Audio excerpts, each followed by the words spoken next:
ফিলিস্তিনের গাজা উপত্যকায় ইসরায়েলি বাহিনীর হামলা অব্যাহত রয়েছে, যা 19 জানুয়ারি কার্যকর হওয়া যুদ্ধবিরতি চুক্তিকে লঙ্ঘন করেছে।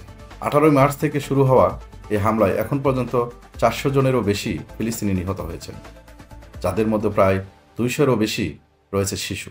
গাজার স্বাস্থ্য মন্ত্রণালয়ের তথ্য অনুযায়ী 19 মার্চ একদিনেই ইসরায়েলি হামলায় প্রায় 70 জন ফিলিস্তিনি নিহত হয়েছে। ইসরায়েলি বাহিনী গাজার উত্তর ও দক্ষিণাঞ্চলের মধ্যে আংশিক বাফার জোন প্রতিষ্ঠার লক্ষ্যে স্থল অভিযান শুরু করেছে।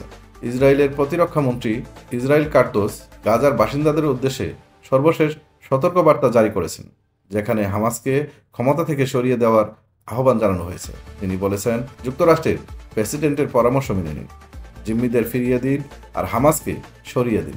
গাজা উপত্যকায় ইসরায়েলি হামলায় নিহতের মধ্যে প্রায় 70% নারী ও শিশু বলে জাতিসংঘের মানবাধিকার দপ্তর।